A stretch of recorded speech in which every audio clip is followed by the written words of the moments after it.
Good afternoon to you all. Good afternoon. I am making a hodgepodge of assorted greens. Okay, normally in the African American or ethnic communities, we make greens. We're gonna make collard greens. We're gonna make us some mustard greens, right?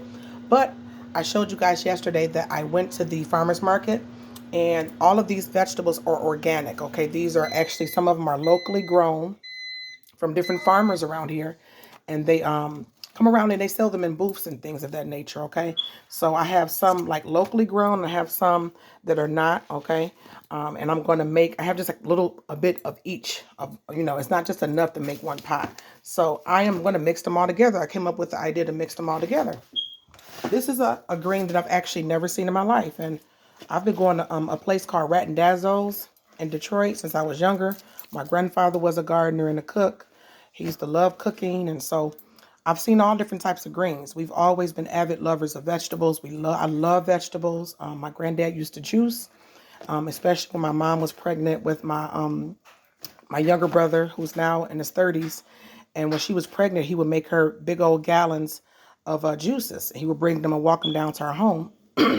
So I've seen all different types of greens. I've never seen this green though. This is sea kale.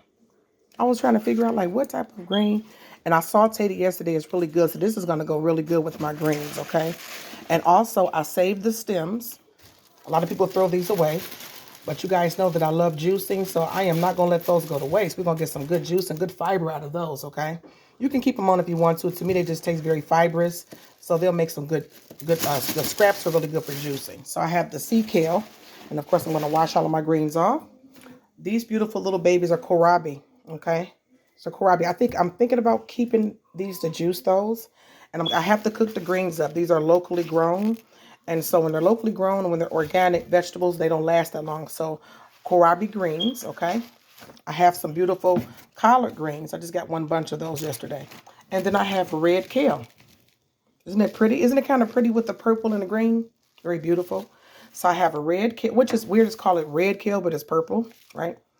That's the English language for you. So I have red kale, beautiful collard greens, and I have veined these as well.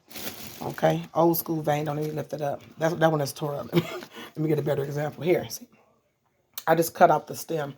So I have the stems of all of these beautiful greens inside of here, and those will be getting juiced tomorrow. Okay, so that's red kale, collard greens, kohlrabi, and sea kale. All of this is this beautiful purple and green, and I'm going to be seasoning it with some beef rib. A lot of people don't like meat. That's fine.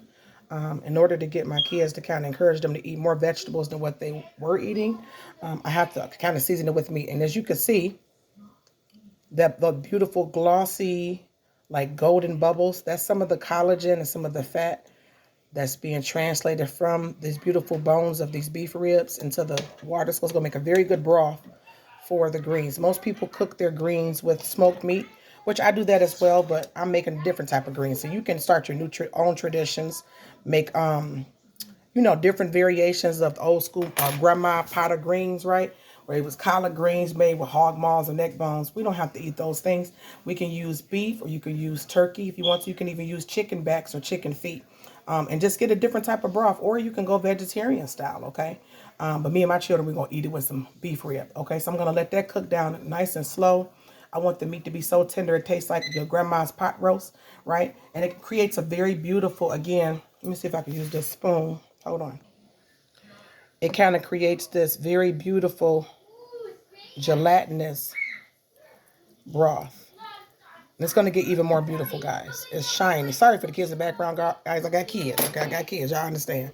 So we're letting that cook down, okay? So that's what we're having. We're having some sea kale, some kohlrabi, some collards, and some red kale. You guys have a wonderful day.